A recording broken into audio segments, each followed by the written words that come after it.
construction. Then we discussed the working principle and the remaining portion will be discussed today. এবং আমাদের গত ক্লাসে আলোচনা হয়েছিল ক্লকওয়াইজ রোটেশন এবং এর কনস্ট্রাকশন, ওয়ার্কিং প্রিন্সিপল, ইন্ট্রোডাকশন এবং একটা ডেফিনিশন, এগুলো আমাদের আলোচনা ছিল। আজকের ক্লাসে হচ্ছে এর পরবর্তী অংশ থেকে আমরা ডিসকাস করব। এখন এই মোটরটার যে বৈশিষ্ট্যটা আমরা আলোচনা করেছি লাস্ট ক্লাসে, সেটা হলো এই ক্লকওয়াইজ এই রোটেশনটা আমরা আলোচনা করেছি, যে এখানে উইন্ডিং দেওয়া থাকবে এই জায়গাটায়, এবং এখানে যদি উইন্ডিং দেওয়া থাকে তাহলে এ বরাবর কি হবে, কয়েলটা এনার্জাইজ হবে। এনার্জাইজ হলে এখানে একটা নট পোল তৈরি হবে এবং এখানে একটা নট পোল তৈরি হবে। এই নট পোল দুটো পরস্পরকে কি করবে, রিপেল করবে, এবং এই রিপেলের অংশটা আমরা আলাদা ভাবে এখানে আবার ড্র করেছি। ড্র করে আমরা যেটা দেখতে পেয়েছি সেটা হলো যে এখানে যে দুটো উপাংশ পাওয়া যাচ্ছে, একটা উপাংশকে আমরা এখানে সবুজ রং দ্বারা চিহ্ন দিয়েছি এবং একটাকে দিয়েছি নীল রং দ্বারা। এই অংশটাকে আবার আমরা কি করেছি, এখানে এনে এক্সাজারেট করে আঁকেছি। এখানে যেটা দেখতে পাচ্ছি যে এখানে যে এফআর আছে, এফআরটা হচ্ছে repulsion force. FR is the force due to the repulsion আর ম্যাগনেটিক রিপালশন। তো রিপালশনের উপর ভিত্তি করে যে ফোর্সটা, সেটা আমরা নাম দিচ্ছি এফআর। তো এগুলো একটু খেয়াল রাখি আমরা নামগুলো, এবং এক্সপ্লেনেশনটা আমাদের অ্যাকর্ডিংলি দিতে হবে। এটা ডিপেন্ড করবে এদের উপরে, এক্সপ্লেনেশনটা তার মতো করেই হবে। তো এবার আমরা অন্য অন্য কনফিগারেশন নিয়ে একটু কথা বলি। যেমন এটা একটা গ্রুপ করে নিই, এটা একটা গ্রুপ করলাম।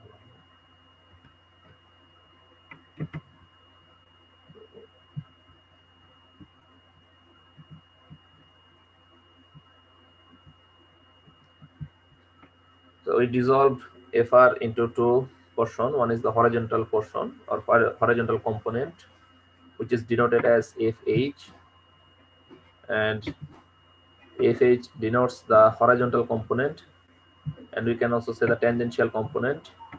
There is another component is FV, which acts vertically or which acts along to the axis or center of rotation. So this point and center of rotation, it means that the angle is 0. এটা যদি আমরা এই পোলের সাপেক্ষে হিসাব করি, যে এইখানে আমাদের স্ট্যাটরটা ছিল, যে অংশটা স্ট্যাটর, তো স্ট্যাটরের সাপেক্ষে এখানে হলো আমাদের 0 ডিগ্রি। এখন এটা যদি 0 হয়ে থাকে তাহলে এখানের কম্পোনেন্টের নাম হচ্ছে আমাদের এফ ভি। এফ ভি এর হিসাবটা যদি আমি একটু এখানে বসাই তাহলে আমরা কি পাই সেটা একটু দেখে নিই। এই কারণে আমি একটু কপি করে নিচ্ছি এটাকে, যে আমাদের টর্কের যে ইকুয়েশনটা ছিল সেটা আমরা উপরে লিখেছি। Know that the developed torque of the motor is equal to Fr cross D. Fr means the repulsion force due to the electromagnetic repulsion, and D is the distance from center of rotation to the north pole. This is the distance of D. So F cross D is equal to Fr into D sine theta. We have to dissolve the theta into two portions, and we get Fh and Fv. And we find that the FV, due to the FV, there is no torque created in the motor. এবং আমরা এটা দেখেছি যে FV এর কারণে কোনো torque generate হচ্ছে না। তো কেন জেনারেট হচ্ছে না সেটা আমরা একটু এখানে মানটা বসালে বুঝতে পারবো। যে আমরা যদি একটু নিচে ভাবে বসিয়ে দিই,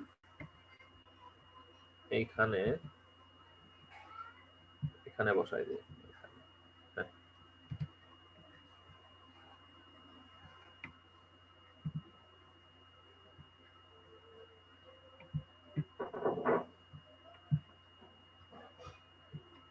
এখানে আমরা ভ্যালুটা বসাই দিই। যদি FV থাকে তাহলে টাউ বিকজ অফ কি হবে, FV, because of FV the value of tau is equal to what?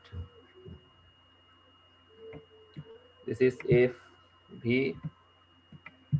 into FV cross D. It means that it is FV into D sine 0. So if we replace 0 with theta, then we get the value. This is FV and D sine 0 sine theta is equal to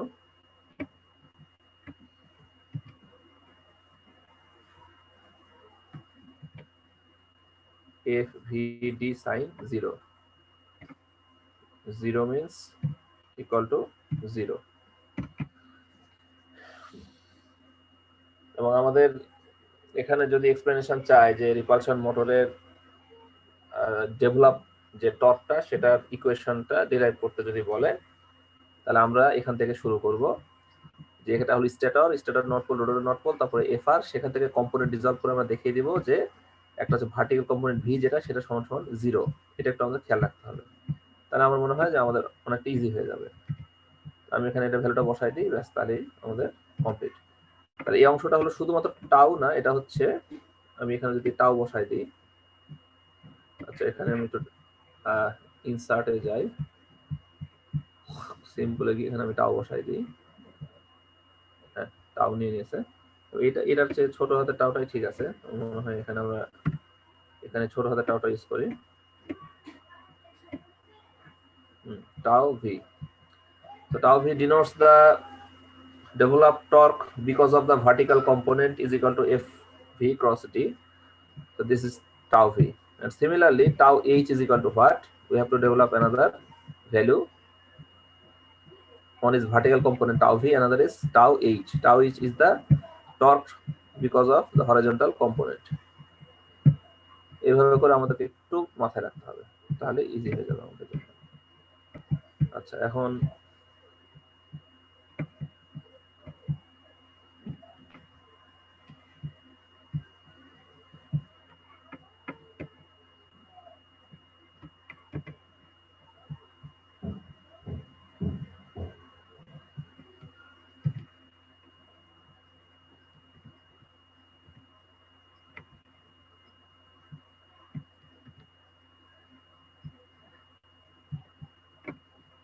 এখানে ফাইলে একটা problem হয়েছে, এটাকে আমাকে একটু close দিতে হবে।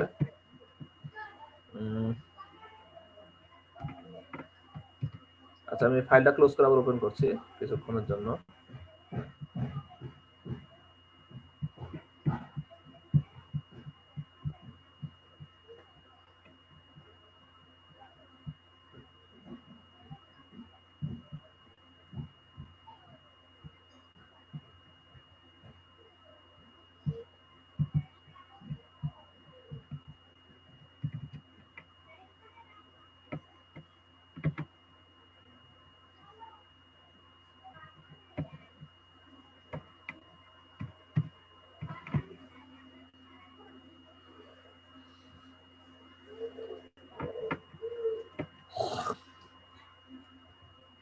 হ্যাঁ এটা ঠিক আছে, এখন প্রবলেম করছে না।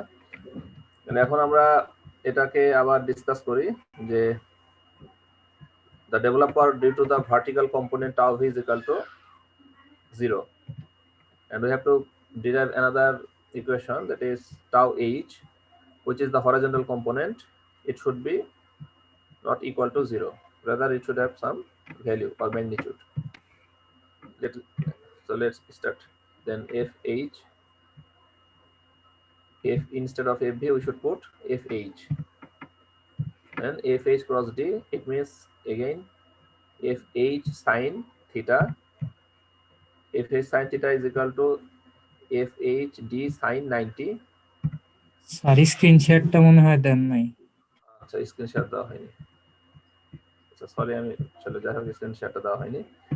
So we are going to conclude the next part, that is the horizontal component tau h. Tau h is equal to again fh cross d, just like tau v, which is equal to fh d into sin theta. What is the value of theta now? এখন থিটার ভ্যালুটা কি হবে? ভ্যালুটা হবে 0 থেকে, এখান থেকে সেন্টার অফ রোটেশন থেকে এখানে যে ভার্টিক্যাল, এটার অ্যাঙ্গেলটা হলো একদম 0। therefore we put 0 instead of theta here and we get 0. তাহলে এখানে আমরা কি পাচ্ছি? সরি এখানে h কম্পোনেন্ট হচ্ছে এটা, এই যে h কম্পোনেন্ট এটা, এখানে আমরা রাইট অ্যাঙ্গেল দিয়েছি, এখানে রাইট অ্যাঙ্গেল দিয়েছি, এটা fh না, fh হলো এই যে এইটা, এখানে যেটা আমরা দেখতে পাচ্ছি।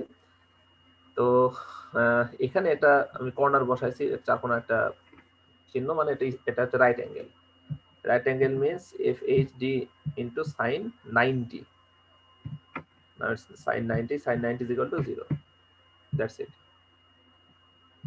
তো এই হলো আমাদের ভার্টিক্যাল এবং হরাইজন্টাল কম্পোনেন্টের যে ইকুয়েশনটা, এখানে আমরা কি পাবো, যে এখানে আমরা পাবো হচ্ছে টাউ।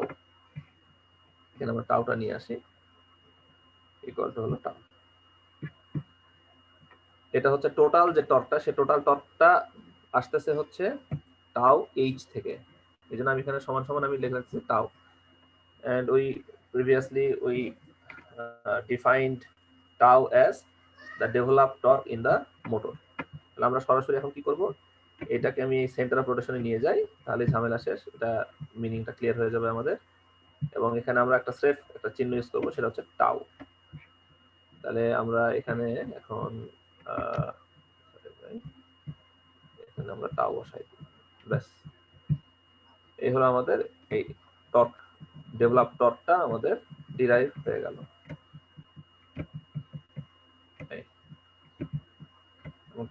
টাউটা আমরা একদম সেন্টার অফ রোটেশনে দেখাই দিচ্ছি, এবং এই টর্কের এখানে আমরা একটা অ্যারো চিহ্ন দিয়ে দিব, যেন আমরা বুঝতে পারি যে এটা আসলে কি মিন করছে। অ্যারো চিহ্ন দিলে যেটা বোঝাবে যে এটা হচ্ছে ডিরেকশন অফ রোটেশনটা হয় ক্লকওয়াইজ বা কাউন্টার ক্লকওয়াইজ, সেটা আমরা দেখতে পাবো যে এখন এই ছবি অনুযায়ী এটা ক্লকওয়াইজ রোটেট করবে। ঠিক আছে, ক্লকওয়াইজ রোটেশনের জন্য আমরা একটা চিহ্ন ইউজ করতে পারি, সেটা হলো যে আমরা একটা অ্যারো ইউজ করতে পারি। আমরা একটা অ্যারো দিয়ে দিলে মিটে যায়, তাহলে বুঝতে পারবো যে আসলে কি বরাবর ঘুরছে। আমরা এখানে দেখতে পাচ্ছি এটা ক্লকওয়াইজ ঘুরছে, তাই আমরা এখানে সিম্পল একটা অ্যারো দিয়ে দিব, ব্যাস তাহলেই হয়ে যাবে।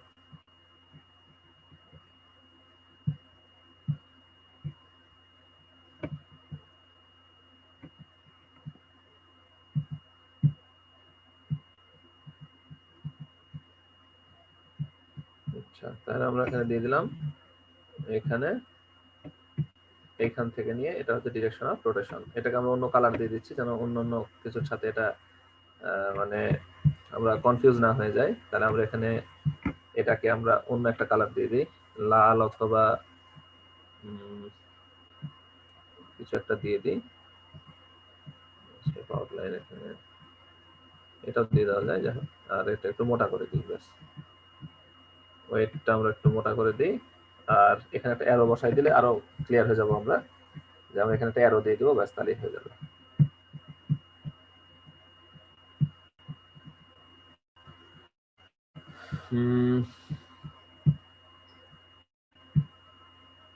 Bas.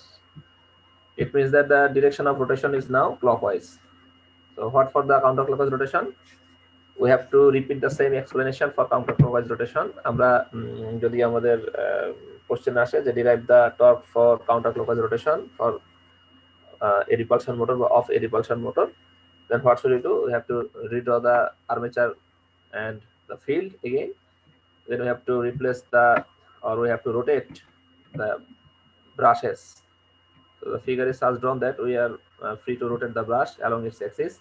Now it is in right hand side. Now I am going to rotate the brush on the left hand side. আমি এখানে ব্রাশটা the left hand side rotate করি, তাহলে কি ঘটবে সেটা আমরা এখন ব্যাখ্যা করব। ঠিক আছে, আমরা লেফট হ্যান্ড সাইডের জন্য ব্যাখ্যা করব, সেটার জন্য আমি স্লাইডটা ক্লোজ করে লেফট হ্যান্ডেরটা ওপেন করতেছি, জাস্ট এ মিনিট।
আচ্ছা, এখনকার স্লাইডটা আশা করি দেখা যাচ্ছে। আমরা পরের ব্যাখ্যাটা শুরু করছি।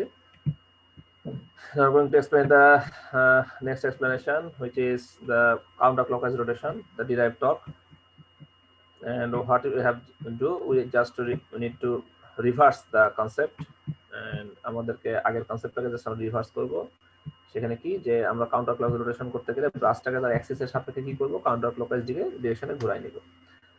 So what will happen if you rotate it counter clockwise rotation? So let's see what happen. আমরা একটু দেখিনি এটা কি হয়। এটা জাস্ট এখানকার বদলে এখন এটার অ্যারোটা হবে এইদিকে, ঠিক আছে? তো সেটার জন্য আমরা এখানে বসাই দিলাম। আর আরেকটা ফ্যাক্টর হচ্ছে যে সরি,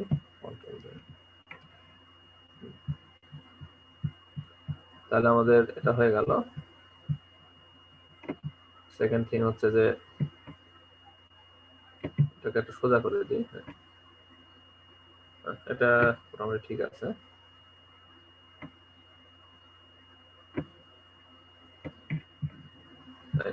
ঠিক আছে। আর এইটা আমরা এটা ঘুরাই দিই। এটা এখন ডিরেকশনটা হবে এইদিকে, আর এটা আগের মতোই থাকবে। ব্যাস, তাহলে আমাদের এই পজিশনটা চলে আসলো। ঠিক আছে। এবার যেটা হবে যে একই এক্সপ্লেনেশন এবার আসতেছে কাউন্টার ক্লকওয়াইজের ক্ষেত্রে। সেই হিসাবে আমাদের কি করতে হবে, জাস্ট কয়েকটা পয়েন্ট চেঞ্জ করে দিতে হবে। দেওয়ার পর আমরা কি বলবো যে আগের মতো করে এখানে একটা ভার্টিক্যাল কম্পোনেন্ট থাকবে, যেটা এখানে আমরা দেখতে পাচ্ছি, এবং ওই পাশে একটা হরাইজন্টাল কম্পোনেন্ট থাকবে FH। শুধুমাত্র FH এর ডিরেকশনটাই চেঞ্জ হয়েছে, বাকিটা ঠিকই আছে। যেমন এখানে FV যেটা দেখো, আমরা যে FV এর কোনো চেঞ্জ হয়নি, চেঞ্জ হয়েছে কি FH চেঞ্জ হয়ে গেছে। কাজে আমরা জাস্ট এটাকে কি করব, এটাকে আমরা একটু ফ্লিপ করে নিলেই হয়ে যাচ্ছে। ঠিক আছে। এই তাহলে এখন আমাদের ছবিটা কি হয়ে গেল, এই হয়ে গেল আমাদের ভেক্টরটা। তার মানে হলো যে আমাদের এটা হলো আমাদের যে নর্থ পোল, সে নর্থ পোলটা এখানে, এখানে হচ্ছে ভার্টিক্যাল যে কম্পোনেন্ট FV, এবং এখানে হচ্ছে হরাইজন্টাল কম্পোনেন্ট, এবং এখানে হচ্ছে FR। আমরা একইভাবে এখানে যদি এক্সপ্লেন করতে যাই, এটাকে যদি কাউন্টার ক্লকওয়াইজ বলি, তাহলে আমাদেরকে করতে হবে জাস্ট এখানে একটু ব্যাখ্যাটা ঘুরাই দিতে হবে, এবং একইভাবে আমরা এক্সপ্লেন করব। শুধুমাত্র ভার্টিক্যালটা আগের মতো থাকবে, আর হরাইজন্টালটা চেঞ্জ হবে। এছাড়া আর কোনো পরিবর্তন এখানে আমরা দেখছি না। আরেকটা ফ্যাক্টর হলো যে এটার অ্যারো হেড, যেটা অ্যারো হেডটাকে আমরা ঘুরাই দেব, এখানে ক্লকের বদলে এটা কাউন্টার ক্লকের ডিরেকশনে চলে যাবে। তাহলে আমরা এটা বুঝতে পারবো যে এভাবে কাজ করতে হবে আমাদের। ঠিক আছে। তো এই গেল আমাদের এখানকার ডিসকাশন। ক্লক এবং ক্লকওয়াইজ রোটেশন দুটোই আমাদের কমপ্লিট হলো।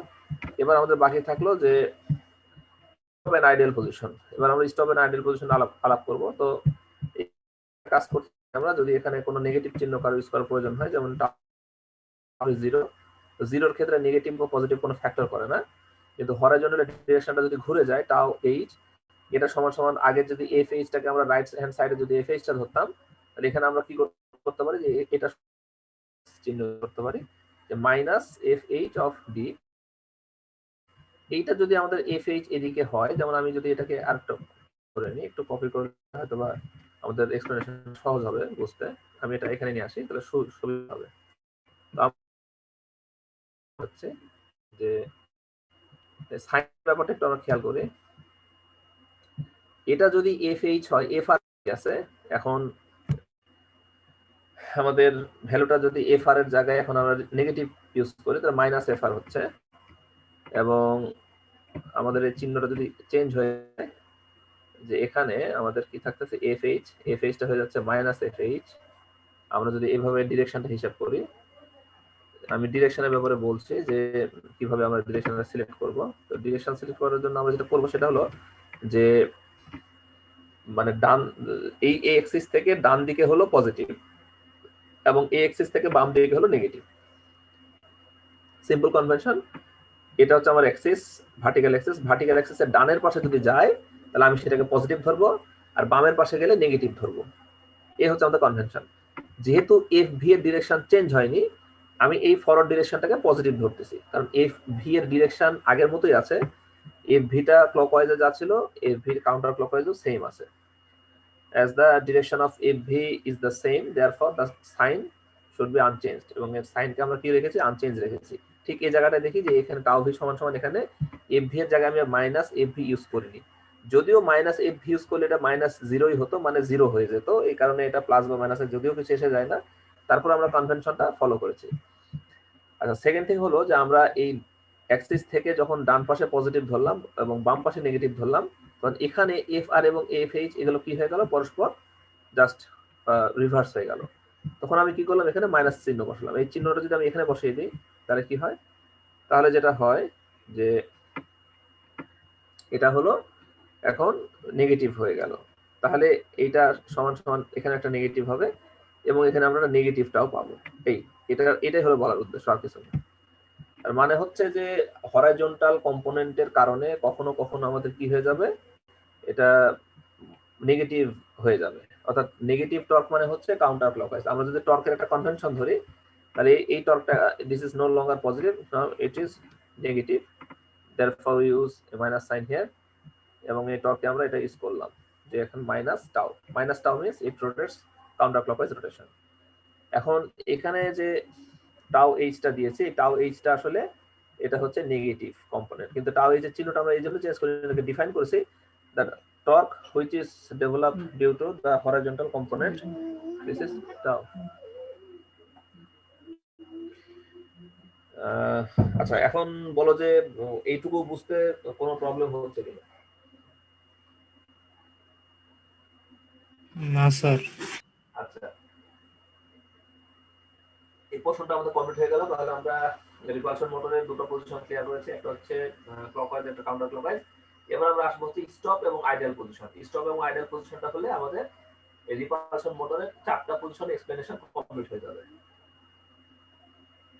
তাহলে আমি এখন এই স্লাইডটা ক্লোজ করে আমি রিপালশন যেটা স্টপ এবং আইডিয়াল পজিশনের স্লাইডটা ওপেন করছি।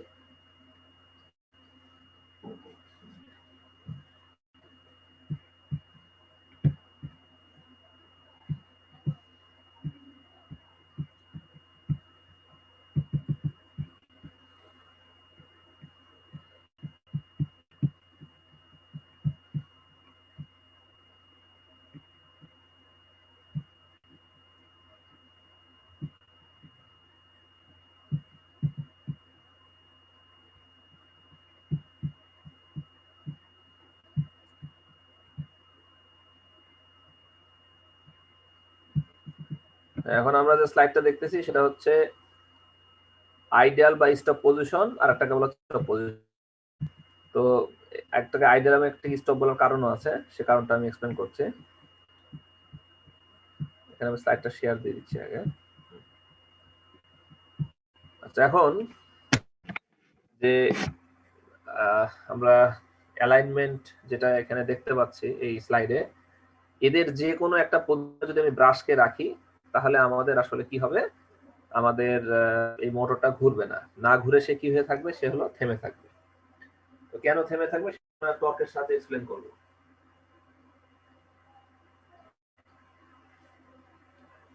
আচ্ছা, প্রথম কথা হলো যে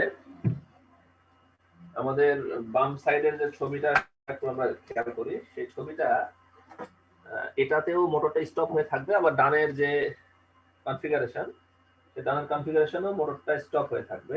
এবং কেন তার স্টপ হয়ে থাকবে আমি সেটা একটু বলছি, কি জন্য তার স্টপ হয়ে থাকবে। প্রথম কারণ হচ্ছে, এখানে আমি একটা মার্কার ইউজ করি, মার্কার ইউজ করলে আমার জন্য এক্সপ্লেনেশনটা সহজ হবে।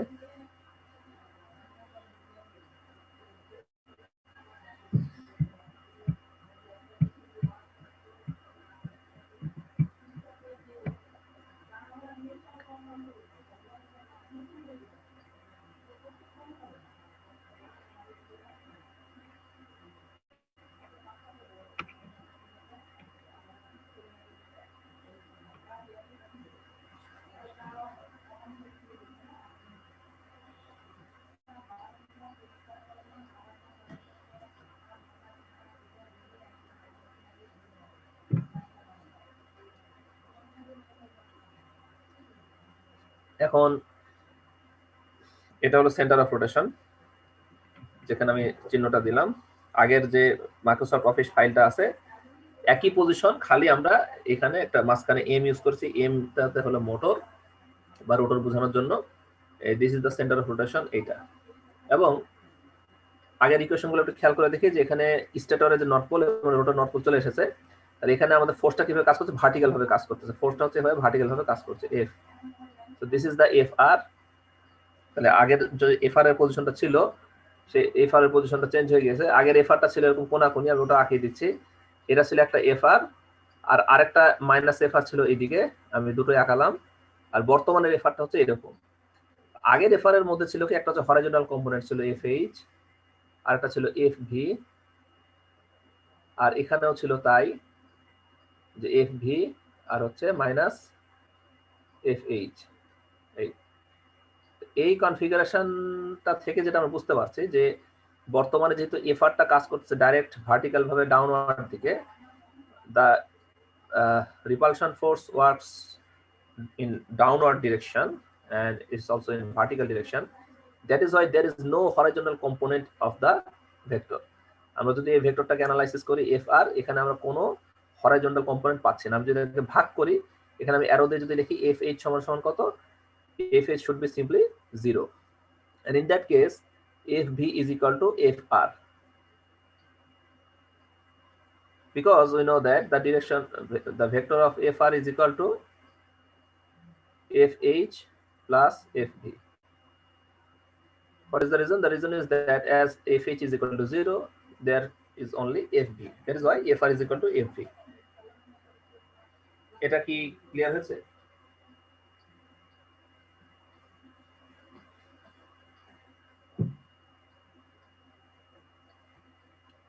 Very good. তার মানে এটা আমি বুঝতে পেরেছি যে এটা একদম ইজি কনসেপ্ট, যে ভার্টিক্যাল কম্পোনেন্টে টোটাল FR টা চলে আসলো এবং এখানকার হরাইজন্টাল কম্পোনেন্টটা 0। একটু আগে যে আমরা ইকুয়েশনটা লিখলাম যে একটা হচ্ছে টাউ ভি এবং টাউ এইচ, এদের কন্ট্রিবিউশনটা, তো টাউ ভিতে আমরা সবসময় কি পেয়েছি, এটা 0ই পেয়েছি, আর টাউ এইচে আমরা একটা ভ্যালু পেয়েছি torque tau, centre of rotation either in clockwise or counter clockwise direction, depends on it direction, we should place plus minus in front of the torque, that's it. তাহলে এবার কি হয়ে গেল, ভার্টিক্যাল কম্পোনেন্টে যতই value আসুক, সেটা যেহেতু সাইন 0-র সাথে মাল্টিপ্লিকেশন হচ্ছে, এই জন্য এখানে নেট টর্কটা কত হয়ে যাবে, 0 হয়ে যাবে। তাহলে এইভাবে আমাকে এক্সপ্লেনেশন করে বলতে হবে যে why is the motor or why the motor will be stopped or in ideal position if we place the brush vertically. এভাবে যদি একটা কোশ্চেন আসে যে ভার্টিক্যাল ভাবে ব্রাশ প্লেস করলে কেন এটা স্টপ বাই আইডিয়াল পজিশন হবে, এক্সপ্লেন করো, তাহলে আমরা এভাবে এক্সপ্লেন করব। এবার আমরা আসি হলো লাস্টের যে পোর্শনটা আছে সেটার দিকে। আচ্ছা, এটা যে স্টপ বাই আইডিয়াল কেন হলো, এটা কি পরিষ্কার হয়েছে ব্যাপারটা?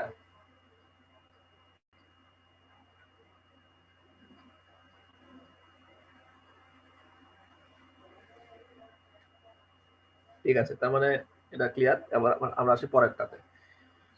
এখন এইটা এক্সপ্লেনেশনটা হচ্ছে বেশ ক্রিটিক্যাল এক্সপ্লেনেশন। এখানে যে সমস্যাটা হয়ে গেছে, যে আমরা যখন ব্রাশটাকে এইভাবে রাখবো, প্রশ্ন হলো যে এই জায়গার পোল কি ফর্ম হয়েছে। এখন এই জায়গাটার pole, what is the magnetic pole here? Is there any physical pole? No. Is there any virtual pole? No. এখানে কোনো ফিজিক্যাল বা ভার্চুয়াল পোল কিছুই নাই। এর টোটাল রিজিয়নে কি নাই, কোনো প্রকার পোল ক্রিয়েট হয়নি। There is no north pole and no south pole here. প্রশ্ন হলো তাহলে এই নর্থটা কার সাথে রিঅ্যাক্ট করবে, এটা হলো কোশ্চেন। নর্থ পোলটা বা সাউথ পোল আমরা যাই ফর্ম করি না কেন, এখানে এখানে অ্যাট্রাকশন বা রিপালশন হওয়ার মতো কি নাই, কোনো প্রকার ম্যাগনেটিক পোল নাই। যেহেতু এখানে অ্যাট্রাকশন বা রিপালশন হওয়ার মতো কোনো ম্যাগনেটিক পোল নাই, therefore we can conclude that এখানে কি হবে, there will be no torque developed in the motor. So what is the difference between the previous position and this position? In the previous position there will be a lot of force, but the total torque is equal to 0, the developed torque is 0. But here the force is very low, the magnetic pole only attracts the ferromagnetic material, not the opposite pole of another permanent magnet or electromagnet.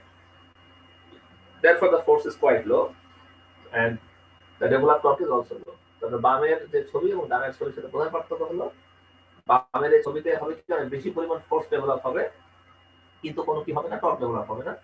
আর ডানের ছবিতে force মোটো বেশি একটা develop হবে না এবং টর্কও develop হবে না। এই হচ্ছে এই দুটোর মধ্যে পার্থক্য। এই জন্য কনভিনিয়েন্ট হচ্ছে যে আমরা যখন মোটরটাকে থামিয়ে দিতে চাবো, আমরা ব্রাশের পজিশনটাকে তখন কি করবো, হরাইজন্টাল ভাবে নিয়ে চলে আসবো।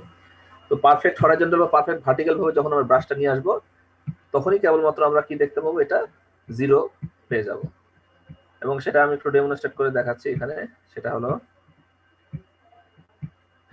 আমাদের এখানে ছিল রিপালশন মোটর, আমরা এখানে নিউ শেয়ারে চলে যাই। নিউ শেয়ার,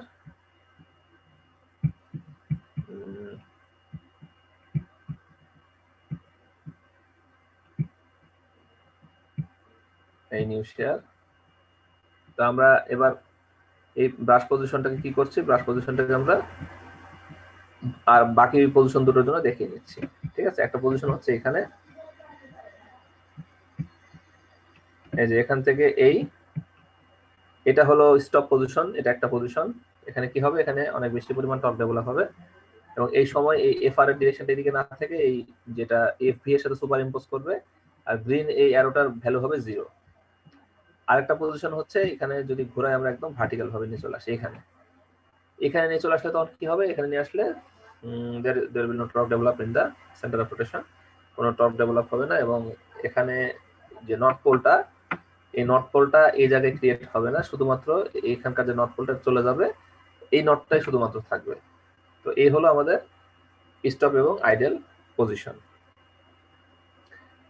তো এই ছিল আমাদের রিপালশন মোটরের যে এক্সপ্লেনেশন।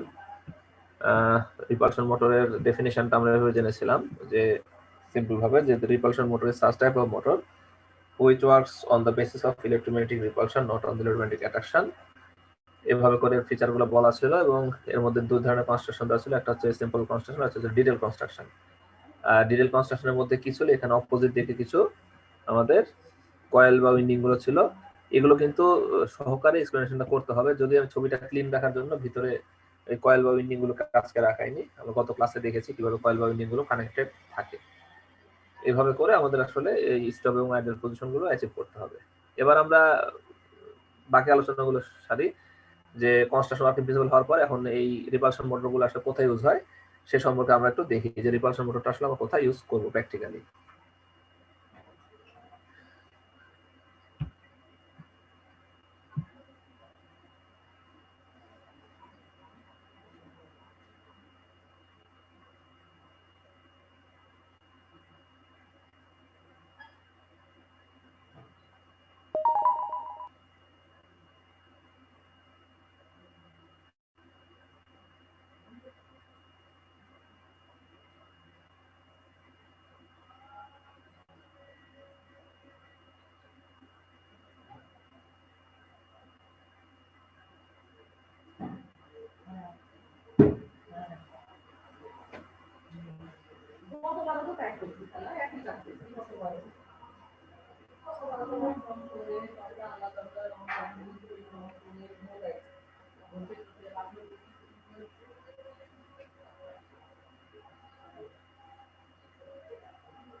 আমরা লাস্ট আলোচনা করেছিলাম যে আমরা রিপালশন মোটরগুলোকে কোথায় কাজে লাগাবো।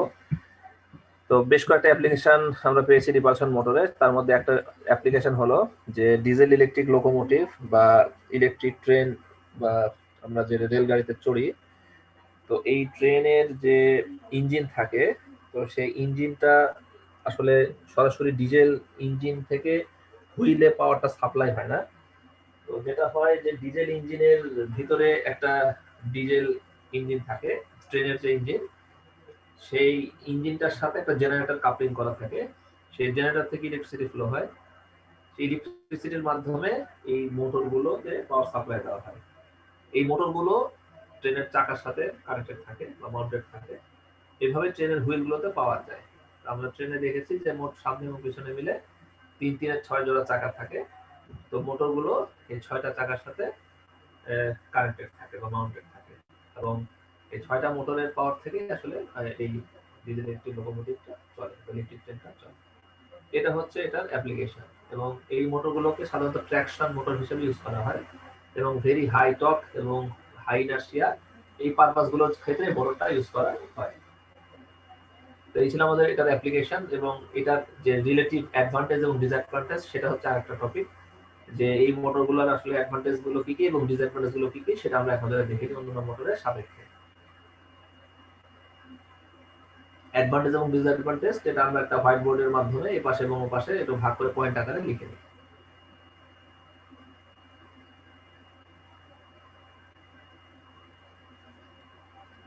ফার্স্ট পয়েন্ট হচ্ছে যে আমরা এটার অ্যাডভান্টেজ এবং ডিসঅ্যাডভান্টেজ যেভাবে চিন্তা করব, একটা পয়েন্ট আকারে করে নিই সবচেয়ে ভালো।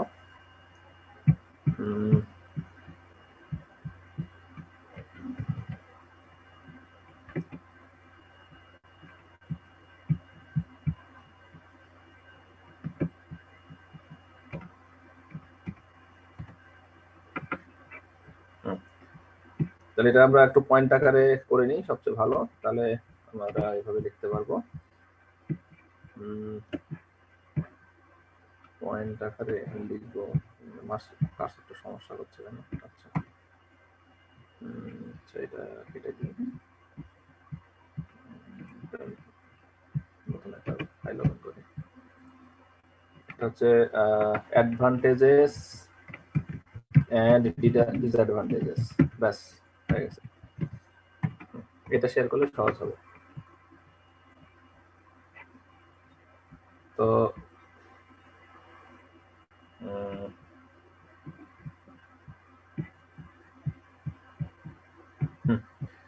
এবার আমরা দেখে নিই এটার সুবিধা অসুবিধাগুলো কি কি। তার মধ্যে একটা সুবিধা হচ্ছে এটা হোয়াইট বোর্ড হিসেবে ইউজ করি এই পেজটাকে, তাহলে হয়ে যাচ্ছে আমাদের। এটা একটা কলম নিলাম, এই এই ব্যাস। নাম্বার 1 হলো যে এই মোটরটার অ্যাডভান্টেজ হলো it can handle very high torque or high পাওয়ার।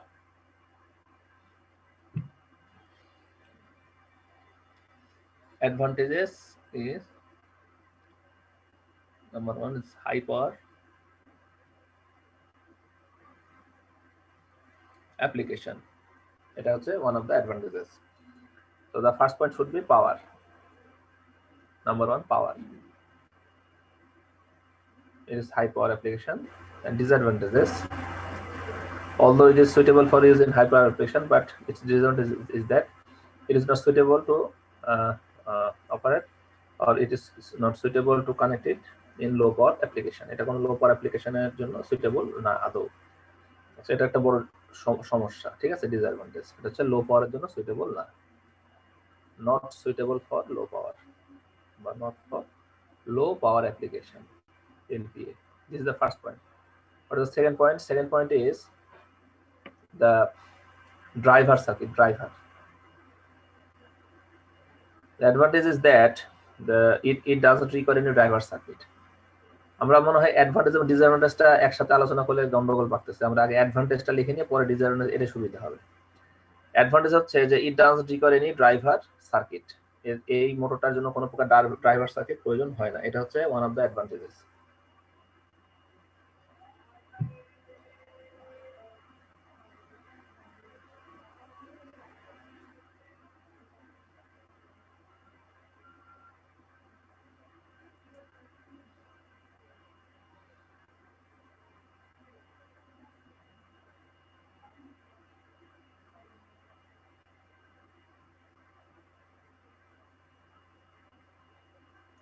আচ্ছা, নাম্বার 3 হচ্ছে যে এদেরকে আমরা ইলেকট্রিক্যালি কি করতে পারি। এটাকে ইলেকট্রিক্যাল তুমি গিয়ার বলতে পারো, বা ইলেকট্রিক্যাল তুমি এটাকে বলতে পারো যে ড্রাইভ একটা বলতে পারো, যে আমরা এটাকে কি করতে পারি, কোনো প্রকার মেকানিক্যাল গিয়ার বক্স ছাড়াই আমরা এটাকে কি করতে পারি, কাউন্টার ক্লকওয়াইজ রোটেশনের মাধ্যমে একই রেল ইঞ্জিনটাকে সামনে এবং পিছনের দিকে নিয়ে যেতে পারি, যেটা অন্যান্য কনভেনশনাল ভেহিকেলে আসলে সম্ভব না। কনভেনশনাল ভেহিকেলে গিয়ার বক্সের মাধ্যমে কি করতে হয়, এই ভেহিকেলের মোশনটাকে ফরওয়ার্ড বা রিভার্স দিকে নিয়ে যেতে হয়। এবং এখানে একই সাথে ইলেকট্রিক্যালি এদেরকে ফরওয়ার্ড এবং রিভার্স ডিরেকশন ঘোরানোর পাশাপাশি আমরা ব্রেকিংও করতে পারি। আমরা যদি স্টপ বা আইডল পজিশনে নিয়ে যাই, মনে করো যে একটা রেল ইঞ্জিনকে থামাতে হবে, তো আমরা মোটরটাকে সহজে স্টপ বা আইডল পজিশনে নিয়ে যেতে পারি। সেই ক্ষেত্রে কি হয়ে যাবে, যে এটা আসলে ব্রেকিং এর দিকে চলে যাবে। কাজেই এই শুধুমাত্র ব্রাশ পজিশনের মাধ্যমে এটাকে যে সবকিছু করা যাচ্ছে ইলেকট্রিক্যালি, এটাই হলো এর প্রধান একটা সুবিধা, মানে মেকানিক্যাল গিয়ার বা অন্য অ্যারেঞ্জমেন্টের বদলে। আরেকটা ফ্যাক্টর হচ্ছে যে মুভেবল ব্রাশ, যেটা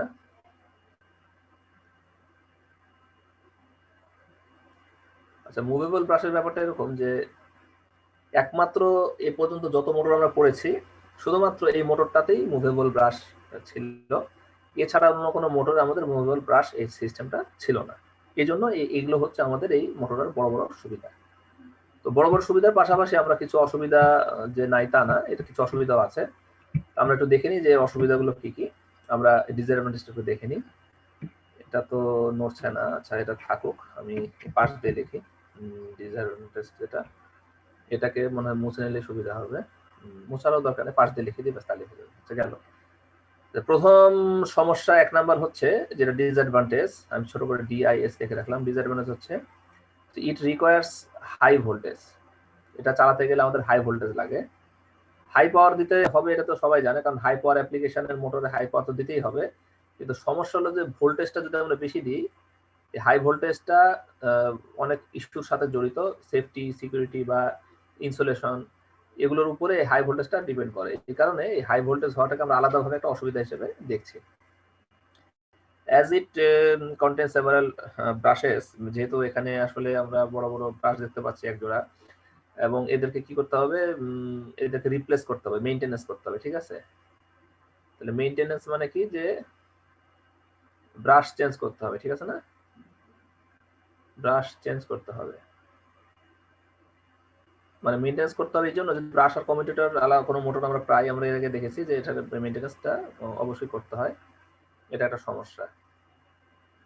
আচ্ছা, তৃতীয় সমস্যা হলো যে এই মোটরগুলো কি it is not suitable for use in low power application. Low power অ্যাপ্লিকেশনের জন্য এগুলো সুইটেবল না। আর 4 নাম্বার সমস্যা হচ্ছে যে এই কনফিগারেশন বা এই প্রিন্সিপালের যে মোটরগুলোকে আমরা স্মল সাইজ তৈরি করতে পারি না। Small size is not feasible for this type of traction motor. এই হচ্ছে আমাদের অসুবিধাগুলো। আমরা সামারাইজ করে নিই যে বেশি পাওয়ার দিতে পারে সুবিধা, এটা ড্রাইভার সার্কিট লাগে না, ড্রাইভারের পাশে ক্রস দিতে হবে, it doesn't require any driver circuit, এটা একটা ভালো সুবিধা। এর আগে আমরা যত মোটর পড়ছি সবগুলো মোটরে কি লাগতো, ড্রাইভার সার্কিট লাগতো, স্টেপার মোটর, তারপরে ব্রাস্টেড ডিসি মোটর, এগুলোতে। নাম্বার 3 হচ্ছে ইলেকট্রিক্যালি এদেরকে কি করা যায়, গিয়ার কোনো প্রকার মেকানিক্যাল গিয়ার ছাড়া ইলেকট্রিক্যাল ভাবে ফরওয়ার্ড ডিরেকশন, রিভার্স ডিরেকশন এতে ঘোরানো যায়, এবং ওদেরকে ব্রেকিংও করা যায়, স্টার্ট করা যায়, সবকিছু করা যায়, কাজে এটা একটা বড় সুবিধা। 4 নম্বর হচ্ছে এ পর্যন্ত যত মোটর পড়েছে একমাত্র এই মুভেবল ব্রাশের মাধ্যমে একে কন্ট্রোল করা যায়। জাস্ট একটা কি থাকে, একটা হুইল লাইক স্ট্রাকচার আর স্টিয়ারিং লাইক স্ট্রাকচার থাকে, এবং সেখানে দুটো ব্রাশ থাকে, এখানে একটা ব্রাশ থাকে, ব্যাস। এই কনফিগারেশনে সেটা ঘুরতে পারে পজিটিভ বা নেগেটিভ দিকে, এভাবে করে ঘুরতে পারে। এটা হচ্ছে এটা বড় একটা সুবিধা, তো গেল। আর অসুবিধার মধ্যে বলছে যে এর হাই ভোল্টেজ দিতে হয়, এটা সমস্যা। হাই পাওয়ার তো দিতে হবেই হাই পাওয়ারের জন্য, তাতে কোনো সমস্যা নাই, কিন্তু ভোল্টেজটা কম থাকলে আমাদের সেফটি, সিকিউরিটি এবং ইনসুলেশনের অনেকগুলো গুড ইম্প্যাক্ট আমরা পাই, সেটা এখানে আমরা পাচ্ছি না। আর এটাকে প্রিডিক মেইনটেন্সের ব্যাপার আছে, ব্রাশের কারণে আমরা বলছি ব্রাশ খালি চেঞ্জ না, ব্রাশের কারণে ময়লা হতে পারে, ময়লা পরিষ্কারের ব্যাপার আছে, ব্রাশের রেজিস্ট্যান্স ফর্ম করে ইত্যাদি, হলো এগুলো ব্রাশ জনিত অসুবিধা। তো ব্রাশ জনিত অসুবিধাগুলোকে আমরা সেকেন্ড পয়েন্টে রেখেছি। থার্ড পয়েন্ট আমরা লাগছে হচ্ছে যে এটা লো পাওয়ার অ্যাপ্লিকেশনের জন্য মোটেও সুইটেবল নয় মোটরটা। যদি আমরা মনে করি যে মোটরটা দিয়ে একটা ফ্যান ঘোরাবো বা একটা সাধারণ কোনো কাজ করব, ছোটখাটো পাওয়ারের কাজ, সেটা আসলে এই মোটরটাতে ফিজিবল হবে না। আর নাম্বার 4 হচ্ছে এই মোটরটার স্মল সাইজ কনফিগারেশন তৈরি করাটা খুবই অসুবিধাজনক because of its working principle. যেহেতু এটা electromagnetic as it's it works on the basis of electromagnetic repulsion, therefore it is quite difficult to construct the motor with very small size. তার মানে হচ্ছে যে খুবই অল্প সাইজের মধ্যে এই কনফিগারেশনের মোটরটা বা এই প্রিন্সিপালের উপর একটা মোটর নিয়ে আসা খুবই অসুবিধাজনক। তো এই ছিল আমাদের রিল্যাক্টেন্স মোটরের আদ্যপান্ত। মোটামুটি আমার ধারণা রিল্যাক্টেন্স মোটরের যা আলোচনা হয়েছে, তো আমাদের রিল্যাক্টেন্স মোটরটা মোটামুটি আমাদের কমপ্লিট হয়ে গেল। আমরা নেক্সট ক্লাসে আরেকটা অন্য মোটর সম্পর্কে ডিসকাস করব। তো we are now at the end of the class, please ask me if any have any question. এবং সিয়া কি কালেক্ট করেছো তোমাদের যে অ্যাটেন্ডেন্সটা? জি স্যার, করেছি। আচ্ছা, কারো কোনো যদি রিলেটেড কোশ্চেন থাকে রিপালশন মোটরের উপর ভিত্তি করে করতে পারো। আমরা শেষের দিকে চলে আসছি, আমার এরপর আবার একটা ক্লাস শুরু হবে 10:30টার সময়। তো ঠিক আছে, মনে হয় কারো কোনো কোশ্চেন নাই। আজকে ক্লাসটা আমি এখানে শেষ করছি, সবার থেকে বিদায় নিচ্ছি। আসসালামু আলাইকুম। স্যার আসসালামু আলাইকুম।